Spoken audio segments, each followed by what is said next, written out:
ஜெபத்தை சகோதரி லெனின் எடுக்கும் பொழுது நாம் அனைவரும் சேர்ந்த குழந்தைக்காக நான் ஜெபிப்போம். ஸ்தோத்திரிக்கிறோம் நல்ல ஆண்டவரே, இந்த காலை வேளைக்காக நன்றி செலுத்துகிறோம் தகப்பனே. ஆண்டவரே, இந்த நேரத்தில் கூட ஆண்டவரே சுகவீனமா இருந்த ஆண்டவரே ஜெபிமாக்காய் உடைய சமூகத்தில் வருகிறோம். ஏற்ற நேரத்தில் நல்ல மருத்துவ உதவி தேவனுக்கு கிடைக்க முடியாது. தேவன் பாராட்டின கிருபைக்காய் நன்றி சுவாமி. கர்த்தர் ஆண்டவரே, ஆபத்து காலத்தில் உம்மை நோக்கி நாங்கள் கூப்பிடும் பொழுது ஆண்டவரே எங்கள் அனுகூலமான துணையாய் நீ வந்து ஆண்டவரே எங்களுக்கு ஆண்டவரே எங்கள் வியாதி படுக்கையை மாற்றி போட்ட கிருபைக்காய் நன்றி செலுத்துக்கிறோம். மகள் கொடுத்த நல்ல சுகத்திற்காய் ஆண்டவரே நல்ல ஆண்டவரே மருத்துவ ஆண்டவரே ட்ரீட்மெண்ட் சரியான நேரத்தில் கிடைக்க தேவன் பாராட்டின கிருபைக்காய் நன்றி செலுத்துகிறோம். ஆண்டவரே அந்த பர்ஃபரேஷன் ஆனப்போ கூட ஆண்டவரே தேவன் பாதுகாத்து கொண்டபடினால ஆண்டவரே மட்டும் மகளை தாங்கி வருகிற கிருபைக்காய் நன்றி செலுத்துகிறோம் சுவாமி. தொடர்ந்து ஆண்டவரே அவளோடு கூட உடைய கிருபை உடைய பிரசனை எப்பொழுது இருக்க வேண்டுமாய், முற்றிலுமாய் நல்ல சுகத்தை மகள் கட்டளையிட வேண்டுமாய், பெற்றோருக்கும் கூட இருக்கிற எல்லாருக்கும் நல்ல ஆறுதலை கட்டளையிட வேண்டுமாய் ஆண்டவரே உடைய சமூகத்தில் மகளை மீண்டும் ஒரு முறையாய் தாழ்த்தி ஒப்பு கொடுத்து ஜெபிக்கிறோம். ஆண்டவரே இருதயத்திலிருந்து எங்களா ஆண்டவரே உள்ளத்தின் ஆழத்திலிருந்து எங்கள் ஸ்தோத்திரங்களை எடுக்கிறோம். ஆண்டவரே எல்லா துதிகனும் மகிமையும் உமக்கே உண்டாவதாக. இயேசுவின் நாமத்தில் ஜெபிக்கிறோம் நல்ல பிதாவே, ஆமென். சில அறிவிப்புகள். இன்று ஆராதனை முடிந்ததும் ஞானஸ்நான வகுப்பு தொடர்ந்து நடைபெறும். இன்று முதல் ஸ்கிரிப்சர் கிளாஸ் வழக்கமாக நேரத்திலே 10:30 வரை 12 வரை நடைபெறும். சனிக்கிழமை காலை உபவாச கூட்டம் நாளை காலை 10 மணி முதல் பகல் 1 மணி வரைக்கும் நடைபெறும். திங்கள் மாலை கூட்டம் வழக்கம் போல திங்கள் மாலை 8:30 முதல் 10 வரைக்கும் இதே காலையில் நடைபெறும். அடுத்த வார வெள்ளி காலை ஆராதனை தனிப்பட்ட ஜெப தேவைகளுக்கான ஜெப ஆராதனையுடன் 10:30க்கு நிறைவடையும். டாப்டி பைபிள் கோர்ஸ் அக்டோபர் 2 செவ்வாய் முதல் ஆரம்பமாக உள்ளது. வரும் செவ்வாய்க்கிழமை பிரேயர்சல் லீடர்ஸ் கவனிக்கும். பிரேயர்சல் லீடர்ஸ்க்கு என்று ஒரு ஆலோசனை கூட்டம் ஒழுங்கு செய்யப்பட்டுள்ளது. ஆகவே வரும் செவ்வாய்க்கிழமை மாலை 8:30 முதல் 10 வரைக்கும் இந்த கூட்டம் சென்ட் மேத்யூ ஹாலிலே பக்கத்து பில்டிங்கில் உள்ள மேலே உள்ள ஹாலிலே இது நடைபெற இருக்கிறதுனாலே பிரேயர்சல் லீடர்ஸ் தவறாமல் கலந்து கொள்ளும்படி அன்புடன் கேட்டுக்கொள்ளப்படுகிறீர்கள். கடந்த வாரம் எடுக்கப்பட்ட சபையில் எடுத்து கிறிஸ்துவின் கிருபையில் வளர்வது எப்படி என்ற செய்தி அடங்கிய CD வெளியே விற்பனைக்கு வைக்கப்பட்டுள்ளது. அது மட்டும் இல்லாமல் சார் அகஸ்டின் ஜெபக்குமாருடைய செய்திகள் மற்றும் புக்ஸ் வெளியே வைக்கப்பட்டுள்ளது. வாங்கி பலனடையும்படி கேட்டுக்கொள்ளப்படுகிறீர்கள். ஜெப சுற்றறிக்கை ஆயத்தமாக உள்ளது. நீங்கள் சகோதரர்கள் சகோதரர் ஸ்டீவிடமும் சகோதரி பாபுவிடமும் வாங்கி செல்லும்படி கேட்டுக்கொள்ளப்படுகிறீர்கள். சகோதரர் அகஸ்டின் ஜெபக்குமாரின் விசேஷ கூட்டங்கள் அறிவித்தபடி நவம்பர் 29 முதல் டிசம்பர் 11 வரை நடைபெறும். சகோதரனும் சகோதரியும் மற்றும் அவருடன் ஜெம்ஸ் ITI இன் பிரின்சிபல் சகோதரர் ஜெசுதாஸ் அவர்கள் 3 பேர் கடந்து வர இருக்கிறார்கள். இக்கூட்டங்களுக்காக ஸ்பான்சர் செய்ய விரும்புகிறவர்கள் குடும்பமாகவோ சேர்ந்தோ நீங்கள் ஸ்பான்சர் செய்யலாம். Hotel stay, retreat expense, rent, transport போன்றவைகளை நீங்கள் சேர்ந்தோ தனியாகவோ நீங்கள் ஸ்பான்சர் செய்யலாம். நீங்கள் விருப்பமுள்ளவர்கள் தொடர்பு கொள்ளும்படி கேட்டுக்கொள்ளப்படுகிறீர்கள். ஏற்கனவே 2 குடும்பத்தார் ஒருவர் 3 பேருடைய ஏர் டிக்கெட்டுக்கும் அடுத்த ஒருவர் 3 பேருடைய விசாவுக்கும் அவங்க ஸ்பான்சர் செய்திருக்கிறார்கள். கர்த்தர் அவரை ஆஸ்வதிப்பாராக. இதனை தவிர இந்த விசேஷ கூட்டங்களுக்கு என்று பொதுவாக தர விரும்புகிறவர்கள் காணிக்கைக்கு அவர்களே உள்ள விசேஷித்த கூட்டங்கள் என்ற பகுதியை குறிப்பிட்டு அதில் காணிக்கை வைத்து காணிக்கை பையில் போடும்படி கேட்டுக்கொள்ளப்படுகிறீர்கள். இவ்விதம் சேகரிக்கப்படும் காணிக்கை ஸ்பான்சர் காணிக்கையோடு சேர்ந்து விசேஷ கூட்டங்கள் முழு செலவு போக மீதி இருப்பதை சபையாக நம் ஜெம்ஸ் ஊழியர்களுக்கு கொடுக்கும் பொழுது சேர்த்து அவருக்கு கொடுக்கப்பட உள்ளன. அக்டோபர் 12ஆம் தேதி ஸ்கிரிப்சர் கிளாஸ் பிள்ளைகளுக்கு கிளாஸில் எக்ஸாம் நடைபெறும். 15ஆம் தேதி உடனே நம்ம பைபிள் மெமரி வர்ஸ் வைத்திருக்கிறோம். அங்கு சொல்லிக் கொடுத்த அதே காரியத்தை பிள்ளைங்கள் சொல்லலாம். அடுத்த மாதம் 15ஆம் தேதி திங்கள் மாலை ஆராதனையிலே அறிவித்தபடி சில்ட்ரன்ஸ் பைபிள் வர்ஸ் டே ஒழுங்கு செய்யப்பட்டுள்ளது.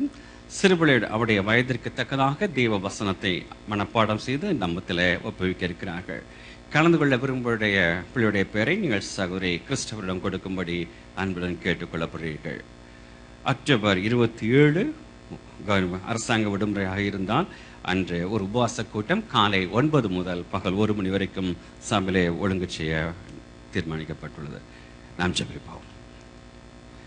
ஜலத்தாப்பனின் இந்த அருமையான தாசிக்கப்பட்ட இந்த மனமகிழ்ச்சியின் இந்த காலை நேரத்துக்காக நன்றியப்பா. இம்மட்டும் தேடி மட்டில்லாத பிரசன்னம் எங்கள் மத்தியில் இருக்கிற கிருபைக்காக நன்றி. அவர்களை கத்த நாமம் மயம்பட்ட கிருபைக்காக நன்றி.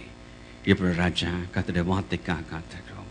தாப்பனே, இந்த செய்திக்கு விரோதமாக கிரியை செய்யும் எல்லாவித அந்தகார ஆவிகளை, டிஸ்டர்பன்ஸ் ஸ்பிரிட்டை, சோர்வின் ஆவிகளை, தூக்கத்தின் ஆவிகளை இயேசு கிறிஸ்துவின் வல்லமையுள்ள நாமத்திலே கடிந்து நிர்மூலமாக்குறோம். இதில் வரும் சகல துதி கனமாய் மக்கு செலுத்துறோம். எல்லாம் வல்ல கர்த்தராகிய இயேசு கிறிஸ்துவை ஜெபிக்கிறோம் பரமபிதாவே. ஹல்லேலூயா.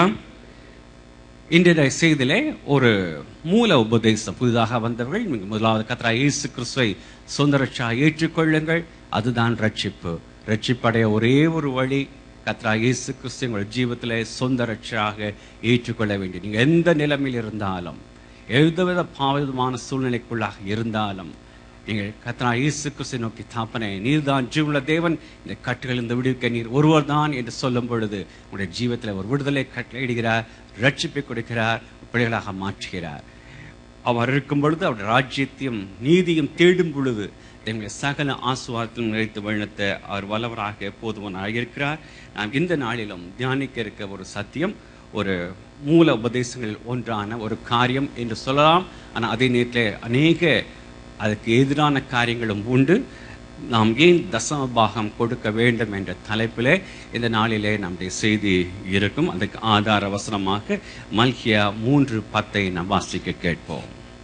என் ஆலயத்தில் ஆகாரம் உண்டாயிருக்கும்படி தசம பாகங்களை எல்லாம் பண்டசாலையிலே கொண்டு வாருங்கள். அப்பொழுது நான் வானத்தின் பலகைகளை திறந்து இடம் கொள்ளாமற் போகும் மட்டும் உங்கள் மேல் ஆசீர்வாதத்தை வருஷிக்க மாட்டோனோ என்று அதனால் என்னை சோதித்து பாருங்கள் என்று சேனைகளின் கர்த்தர் சொல்லுகிறார். ஆமென்.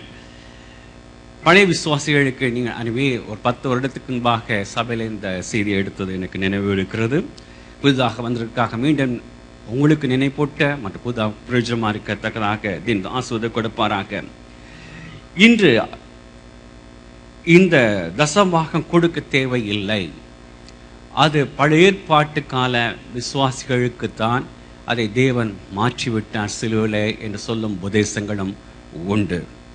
நாம் கிருபையின் காலத்தில் இருக்கிறோம், உற்சாகமாக கொடுத்தால் போதும் என்று அதில் தேவன் பிரியப்படுகிறான். பின்பாக அதை குறித்து நாம் தியானிக்க இருக்கிறோம். ஏன் இப்படிப்பட்ட காரியம் வந்தது என்றால், அநேக இது தங்களுடைய சுயநலத்திற்காக பயன்படுத்தி தசமபாகம் கொடுக்க வேண்டும் என்று சொல்லி தங்களுடைய ராஜ்யத்தை கட்ட ஆரம்பித்ததுனாலே இப்படிப்பட்ட ஒரு கோட்பாடுகள் வேண்டாம் என்று சொல்லவும் சபையிலே பிரசங்கிப்பதை நான் கேள்விப்பட்டு இருக்கிறோம்.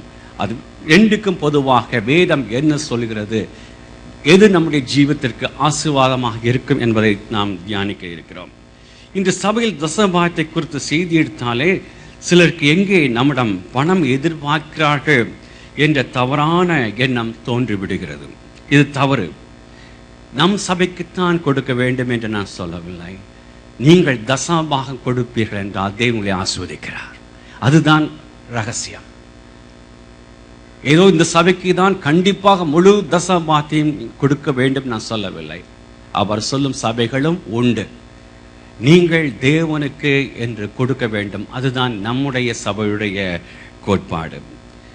ஏதோ நம் சபைக்கு அதிக பணம் வர வேண்டும் என்பதற்காக இன்று நான் இந்த செய்தி எடுக்கவில்லை, அல்லது எனக்கு அதில் இருந்த ப்ராஃபிட் இருக்க வேண்டும் இல்லை. அறிந்தபடி புதிதாக வந்திருக்க சொல்கிறேன், மீண்டும் சொல்கிறேன், இந்த தேசத்தில் வந்த நாள் முதல் நான் உங்களைப் போல ஒரு உலக வேலையில் தான் இருந்து கொண்டிருக்கிறேன். இன்று நான் பெற்றிருக்கும் எல்லா காரியங்களும், என்னுடைய புது காராக இருக்கட்டும், என்னுடைய வேலையாக இருக்கட்டும், என்னுடைய வீடாக இருக்கட்டும், எல்லாம் ஓரியன்ட் இரிகேஷன் என்ற கம்பெனி கொடுக்கும் ஒரு காரியம். நோபல் இருக்கிறார், நோபல் ஜெயராஜ் இருக்கார், தம் ரெஜில் இருக்கார், ரவி இருக்கிறார்கள், எல்லாரும் ஓரியன்ட் இருக்கிறார்கள், அவளுக்கு தெரியும். அதனாலே இப்படிப்பட்ட காரியம் சபையில் கொடுக்கும் பொழுது நீங்கள் அதில் மகிமையாக மறைந்திருக்கும் அந்த சத்தியத்தை என்ன என்பதை நாம் அறிந்து கொள்ள வேண்டும். தசமபாகத்தின் மூலம் சோதிப்பது என்பது தேவன் ஒரு சேலஞ்சாக சொல்லும் ஒரு காரியமாக நம் வேதத்திலே நாம் பார்க்கிறோம். தசமபாகம் என்பது தேவனுக்கும் நமக்கும் இடையுள்ளமான ஒரு நம்ப தகுந்த ஒரு காரியத்தை உறுதி செய்வதாக இருக்கிறது. தேவரே, நீ சொல்லிவிட்டீர், அதை நான் செய்கிறேன் என்று முற்றுமாக அவரை நம்பும் நடை விசுவாசத்துக்கு அடுத்த ஒரு உபதேசமாக இருப்பதனாலே சபையிலே அதை பிரசங்கிக்க நான் ஆசைப்படுகிறேன். பிரசங்கிக்க எத்தனையோ ஆசீர்வாதமான காரியங்கள் உண்டு. அதை விட்டு விட்டு ஏன் இது என்று இருக்க வேண்டாம்.